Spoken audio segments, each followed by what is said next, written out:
Malayalam Big Boss season 7 live updation നോക്കാം. നമ്മുടെ ആദിലയുടെ മുഖം മൂടി അഴിച്ചു കീറിയിരിക്കുകയാണ് ബിന്നി. സത്യം പറഞ്ഞാൽ ആദിലയുടെ ഡബിൾ സ്റ്റാൻഡ് പൊളിഞ്ഞിരിക്കുകയാണ്. നല്ല രീതിയിൽ ആദില എക്സ്പോസ് ആയിരിക്കുകയാണ്. അതിൽ പ്രധാന പങ്ക് വഹിച്ചത് ബിന്നി തന്നെയാണ്. പലരും മാറിയിരുന്ന ഓരോ കാര്യങ്ങളും ആദിലയെ കുറിച്ച് പറയുന്നുണ്ടെങ്കിലും പബ്ലിക്കായിട്ട് എല്ലാവരുടെയും മുമ്പിൽ വെച്ച് ഇന്ന് ബിന്നി നമ്മുടെ ആദിലയുടെ മുഖംമൂടി അഴിച്ചു കളഞ്ഞിരിക്കുകയാണ്. ആരെയും നോക്കാതെ, ഫ്രണ്ട്ഷിപ്പ് പോലും നോക്കാതെ നിഷ്പക്ഷമായിട്ടാണ് ബിന്നി ഇന്ന് ഓരോ പോയിന്റുകളും പറഞ്ഞത്. ആദ്യം തന്നെ ജയിൽ നോമിനേഷൻ്റെ സമയത്ത് ബിന്നി നോമിനേറ്റ് ചെയ്തത് ഷാനവാസിനെയാണ്. എങ്കിലും ആദിലക്കിട്ട് അപ്പോൾ തന്നെ ഒരു കൊട്ട് കൊടുത്തിരുന്നു. ബിന്നി പറയുന്നത് നിവീൻ്റെ ആ ഒരു പ്രശ്നത്തിൽ എല്ലാവരും ഷാനവാസിനെയാണ് കുറ്റം പറയുന്നത്. ശരിയാണ്, ഷാനവാസിൻ്റെ ഭാഗത്ത് തെറ്റുണ്ട്.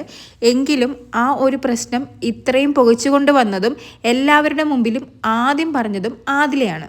ഇവിടെ പലരും എന്നെ കുത്തിത്തിരിപ്പിൻ്റെ രാജകുമാരി എന്നൊക്കെ പറയുന്നുണ്ടെങ്കിലും ശരിക്കും ഈ കാര്യത്തിൽ കുത്തിത്തിരിപ്പുണ്ടാക്കിയത് നീയാണ് ആദിലയെന്ന് നമ്മുടെ ബിന്നി പറയുന്നു.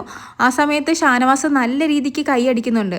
കാരണം അത്രയ്ക്ക് കറക്റ്റ് പോയിന്റാണ് ബിന്നി ഇന്ന് രാവിലെ ജയിൽ നോമിനേഷൻ്റെ സമയത്ത് പറഞ്ഞത്. ഇത്രയൊക്കെ പറഞ്ഞിട്ടും നമ്മുടെ ബിന്നി നോമിനേറ്റ് ചെയ്തത് ഷാനവാസിനെ തന്നെയാണ്. സത്യം പറഞ്ഞാൽ ഇവിടെ ആദില എത്രയൊക്കെ വെളുപ്പിക്കാൻ ശ്രമിച്ചാലും നിവീനുമായി ഒരു കോംപ്രമൈസ് ടോക്കിന് പോയാലും തെറ്റുകാരി ആദിലയാണെന്ന് എല്ലാവർക്കും വളരെ വ്യക്തമായി അറിയാം. ആദിലയുടെ ഡബിൾ സ്റ്റാൻഡും ഇവിടെ പൊളിഞ്ഞിരിക്കുകയാണ്. ആദില ശരിക്കും എക്സ്പോസ് ആയി കഴിഞ്ഞു. എങ്കിലും ആദില അത് സമ്മതിക്കുന്നില്ല. അത് വേറൊരു കാര്യം.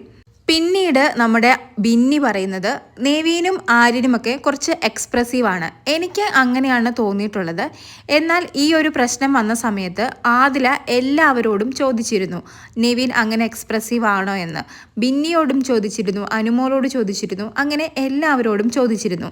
ഇത്രയും പേരോട് ചോദിച്ച ആദില എന്തുകൊണ്ടാണ് നിവീനോട് അത് ചോദിക്കാതിരുന്നത് എന്നാണ് നമ്മുടെ ബിന്നി ചോദിക്കുന്നത്. അതുപോലെ തന്നെ ബിന്നി പറയുന്നത് ആദിലയ്ക്ക് സത്യം പറഞ്ഞാൽ 2 വലിയ തെറ്റുകൾ പറ്റി. ഒന്ന്, കഴിഞ്ഞ ദിവസം ഷാനവാസും നിവീനും തമ്മിൽ ഒരു മല്ലിയിലയുടെ പ്രശ്നമുണ്ടായിരുന്നല്ലോ. ആ പ്രശ്നത്തിൽ ആദില നിവീനെതിരെ വൃത്തികെട്ട കാർഡ് ഇറക്കരുത് എന്ന് പറഞ്ഞു. അത് ആദിലയ്ക്ക് പറ്റിയ ഒന്നാമത്തെ മിസ്റ്റേക്ക്.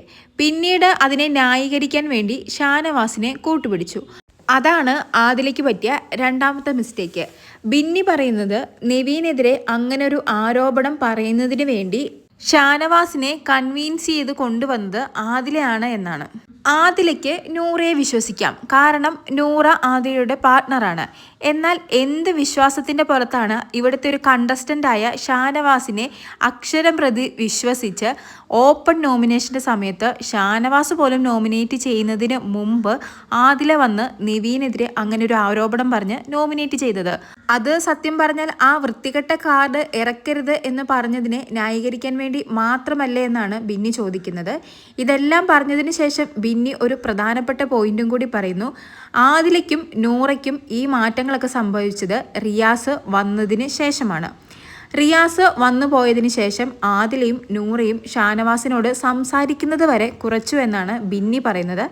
നല്ല രീതിയിൽ ബിന്നി ആദിലേനെയും നൂറയും ഒബ്സർവ് ചെയ്യുന്നുണ്ടെന്ന് നമുക്ക് ബിന്നി നിരത്തിയ പോയിന്റുകൾ കേൾക്കുമ്പോൾ മനസ്സിലാവുന്നുണ്ട്.